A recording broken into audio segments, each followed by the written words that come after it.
Hello दोस्तों, welcome to my YouTube channel. हमारे YouTube channel में आप सभी का स्वागत है। दोस्तों, आज का यह सेशन आप लोगों के लिए काफ़ी ज़्यादा हेल्पफुल होने वाला है और काफ़ी ज़्यादा इंटरेस्टिंग होने वाला है, क्योंकि आज का हमारा सेशन है दोस्तों distributive pronoun versus distributive adjective. जी हाँ दोस्तों, आपने सही सुना और सही आप देख रहे हैं कि आज हम इस सेशन में कवर करेंगे कि डिस्ट्रीब्यूटिव प्रोनाउन क्या होते हैं और डिस्ट्रीब्यूटिव एडजेक्टिव क्या होते हैं। तो आज के इस सेशन में हम इतना ही सीखेंगे, ठीक है। और पिछले सेशन में हमने सीखा था डिस्ट्रीब्यूटिव प्रोनाउन, और इसके पहले भी हमने कई प्रोनाउंस पढ़ चुके हैं, नाउन भी पढ़ चुके हैं। अगर आप लोग नाउन या प्रोनाउन के वीडियो नहीं देखे होंगे तो उस वीडियो का लिंक जो है इस वीडियो के डिस्क्रिप्शन में मैं डाल दूंगा, आप लोग आसानी से देख सकते हैं, ठीक है। तो आज का हमारा सेशन है डिस्ट्रीब्यूटिव प्रोनाउन और डिस्ट्रीब्यूटिव एडजेक्टिव, यानी इन दोनों में अंतर समझेंगे। क्यों अंतर समझेंगे दोस्तों? क्योंकि जो डिस्ट्रीब्यूटिव प्रोनाउन का कीवर्ड्स होता है और वही सेम कीवर्ड्स डिस्ट्रीब्यूटिव एडजेक्टिव का भी होता है। तभी आप ये बताइए, जब दोनों का कीवर्ड सेम सेम है तो हम पहचान कैसे कर पाएंगे कौन सा डिस्ट्रीब्यूटिव प्रोनाउन है और कौन सा डिस्ट्रीब्यूटिव एडजेक्टिव है? तो पहचान करना मुश्किल हो जाता है।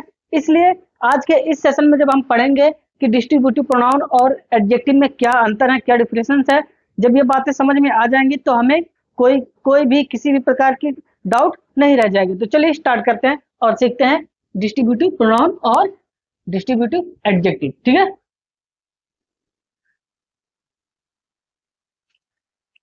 तो दोस्तों, डिस्ट्रीब्यूटिव प्रोनाउन आप लोगों को पढ़ा दिया गया है कि डिस्ट्रीब्यूटिव जो प्रोनाउन होते हैं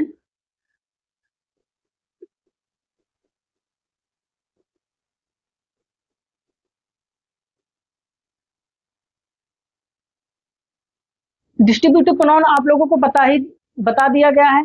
और इसमें जो कीवर्ड्स होते हैं, यानी इनके जो कीवर्ड्स बताए गए थे वो इंडेफिनिट कीवर्ड्स होते हैं, ये सबको पता है, ठीक है। अगर आप लोगों को नहीं पता तो आप लोग जान लीजिए वो क्या होते हैं। इंडेफिनिट कीवर्ड्स क्या होते हैं? इंडेफिनिट कीवर्ड्स होते हैं। अब इंडेफिनिट कीवर्ड्स कहने का मतलब ये हुआ कि इंडेफिनिट कीवर्ड्स कौन कौन से हो सकते हैं। जैसे आपका हो सकता है ईच, एवरी, एनी,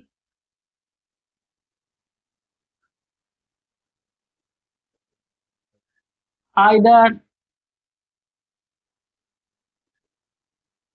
नाइदर, ठीक। ऐसे बहुत सारे क्या होते हैं कीवर्ड्स होते हैं।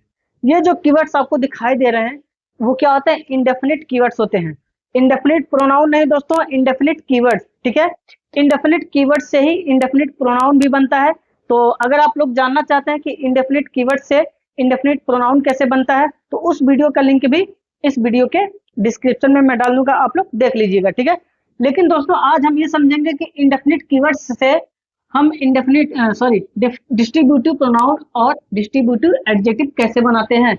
यानी जब हम पिछले सेशन किया था तो वहां पर हमने जब सीखा था कि डिस्ट्रीब्यूटिव प्रोनाउन जो बनते हैं वो उनके जो कीवर्ड्स होते हैं इंडेफिनिट कीवर्ड्स होते हैं। मतलब जो हमारा indefinite keywords each, every, any, either, neither जो भी होता है उन्हीं से हमारा क्या बनता है? डिस्ट्रीब्यूटिव प्रोनाउन बनता है, ठीक है।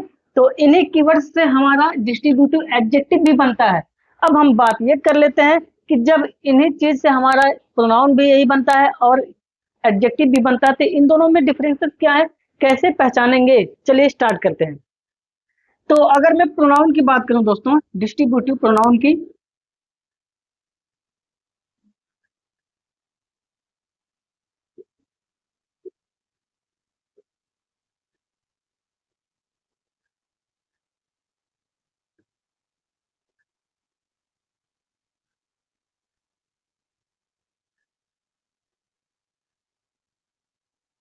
अगर मैं डिस्ट्रीब्यूटिव प्रोनाउन की बात करूं दोस्तों, तो डिस्ट्रीब्यूटिव प्रोनाउन कहता है कि जो आपका इंडेफिनिट कीवर्ड्स हैं, जैसे आपका हो गया ईच, एवरी, एनी,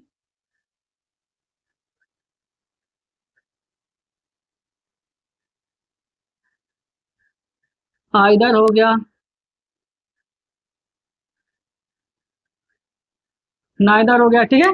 ये जो भी आपके कीवर्ड्स हैं, ठीक। इन कीवर्ड्स के बाद क्या? इन कीवर्ड्स के बाद आपका प्रीपोजिशन ऑफ, ठीक। और इसके बाद क्या हो सकता है, नाउन हो सकता है। ये बातें ध्यान देना, क्या प्रीपोजिशन ऑफ और इसके बाद नाउन, नाउन का होना बहुत जरूरी है, ठीक है। कुछ इस तरह से होता है। और डिस्ट्रीब्यूटिव एडजेक्टिव की बात करूं,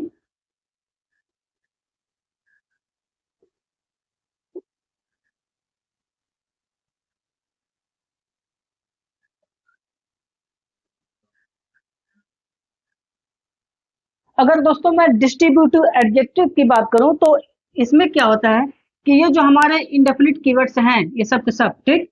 जैसे आपका हो गया ईच,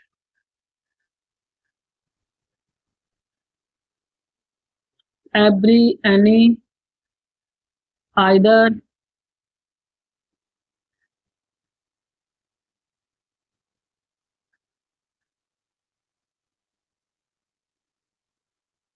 नाइदर, ठीक, ईटीसी। ये जो हमारे कीवर्ड्स हैं, क्या ये जितने भी कीवर्ड्स हैं इनके तुरंत बाद आपका क्या होना चाहिए, नाउन होना चाहिए। ये बातें ध्यान देना। अगर मैं प्रोनाउन की बात करूं तो प्रोनाउन में कभी भी डायरेक्ट इसके तुरंत बाद आपका नाउन कभी नहीं हो सकता, वो सिर्फ प्रीपोजिशन आ सकता है, मतलब नाउन के अलावा कुछ भी हो सकता है, ठीक है, इसके बाद नाउन होगा, ठीक है। लेकिन एडजेक्टिव की मैं अगर बात करूं तो एडजेक्टिव में हमेशा इन वर्ड्स के बाद, इन कीवर्ड्स के बाद डायरेक्ट आपका क्या होगा, नाउन होगा। यही अंतर होता है दोस्तों, समझ लिए ना, कि जो हमारा इंडेफिनिट कीवर्ड्स हैं ये सब के सब, इन कीवर्ड्स के बाद अगर आपका प्रीपोजिशन ऑफ आता है तब नाउन आता है, क्या, ऑफ के बाद, यानी इसके बाद अगर आपका नाउन है तो इसका मतलब वो जो भी बनेगा वो हमारा क्या होगा, डिस्ट्रीब्यूटिव प्रोनाउन बनेगा।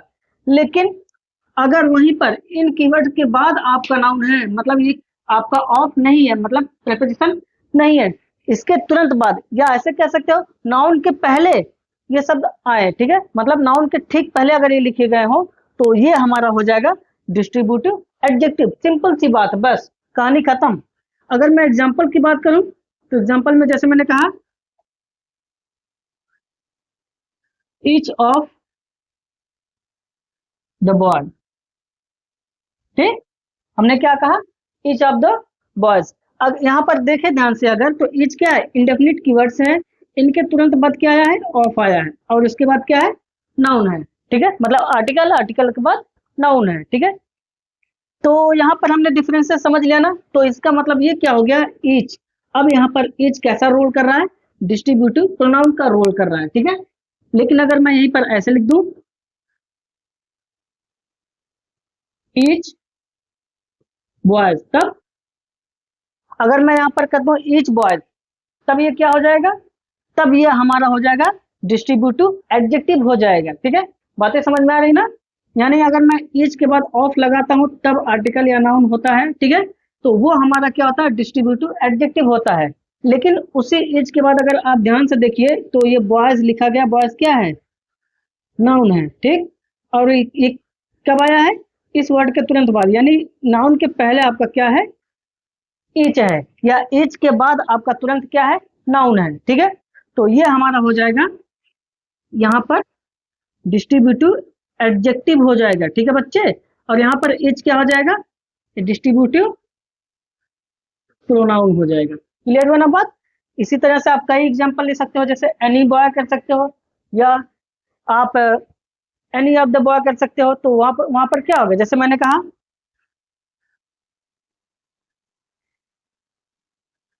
एनी ऑफ द स्टूडेंट, हमने कहा एनी ऑफ द स्टूडेंट, ठीक। अब यहाँ पर एनी के बाद क्या आया है, ऑफ आया है, सिंपल सी बात है। इसके बाद आर्टिकल और नाउन है, ठीक है। तो यहाँ पर एनी जो होगा वो क्या होगा, डिस्ट्रीब्यूटिव प्रोनाउन होगा। बातें समझ में आ रहा ना, क्यों, क्योंकि यहाँ पर हमने डिफरेंस समझा है कि इन कीवर्ड्स के बाद आपका प्रेपोजिशन होगा तभी नाउन होगा, ठीक है। और यहाँ पर डिस्ट्रीब्यूटिव एडजेक्टिव में हमने क्या समझा था, इन कीवर्ड्स के बाद तुरंत नाउन होगा, बीच में कुछ नहीं, मतलब बिचौलिया में किसी का कोई रोल नहीं है, ठीक है। और इस सेंटेंस को अगर मैं इस तरह से लिख देता हूं, एनी बॉयज आर प्लेइंग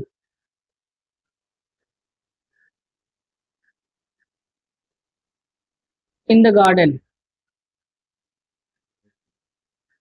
तो यहाँ पर एनी बॉय आया है। अब यहाँ पर एनी क्या है? एनी आपका डिस्ट्रीब्यूटिव एडजेक्टिव है। क्यों? क्योंकि इसके बाद क्या आया है? बॉयज आया है। बॉयज क्या है? नाउन है। ठीक है बच्चे, यानी एनी के तुरंत बाद क्या आया है? नाउन। या नाउन से ठीक पहले क्या लिखा गया है? एनी। ठीक, नाउन से ठीक पहले अगर कोई इंडेफिनिट कीवर्ड्स, क्या इंडेफिनिट कीवर्ड्स, ईच, एवरी, ठीक है, या एवरी बॉय भी कर सकते हो, एनी, आइदर, नाइदर, कुछ भी हो। ठीक है, कीवर्ड्स क्या होना चाहिए? इंडेफिनिट होने चाहिए। अगर वो इंडेफिनिट कीवर्ड्स है तो उसके बाद अगर नाउन है तो वो हमारा एडजेक्टिव होगा, अगर नाउन नहीं है तो प्रोनाउन होगा। ठीक है, बातें क्लियर होगी ना? तो आइए दोस्तों, उम्मीद करता हूँ कि ये वीडियो आप लोगों को पसंद आई होगी। छोटा सा वीडियो है, हमने सिर्फ बताना था कि डिस्ट्रीब्यूटिव प्रोनाउन और डिस्ट्रीब्यूटिव एडजेक्टिव में क्या अंतर होते हैं। अगर आप लोग डिस्ट्रीब्यूटिव प्रोनाउन को पढ़ना चाहते हैं तो इसका भी, इस वीडियो का भी लिंक इस वीडियो के डिस्क्रिप्शन में मैं डाल दूंगा, वहां से आप लोग देख लीजिए। ठीक है, अगर आपको समझना है कि इंडेफिनिट कीवर्ड्स क्या क्या होते हैं और इनसे कौन कौन से प्रोनाउन बनाए जा सकते हैं, तो वो भी जो है वीडियो बना रखा है, उस वीडियो का लिंक इस वीडियो के डिस्क्रिप्शन में मिल जाएगा, आप लोग आसानी से देख सकते हैं। तो उम्मीद करता हूँ दोस्तों ये वीडियो आप लोगों को काफी ज्यादा पसंद आया होगा। अगर आप लोगों को ये वीडियो पसंद आया तो प्लीज वीडियो को लाइक कर दीजिए और अपने दोस्तों से शेयर कीजिए। ठीक है, और दोस्तों अगर आप लोग मेरे चैनल पर नए हो तो चैनल को भी सब्सक्राइब कर लीजिए और छोटा सा कोने में एक बेल आइकन दिखाई दे रहा होगा, उसको भी प्रेस कर दीजिए ताकि इस तरह का कंटेंट आप तक पहुंचती रहे। ठीक है, तो मिलेंगे दोस्तों नेक्स्ट वीडियो में, तब तक के लिए bye. Thank you so much for watching.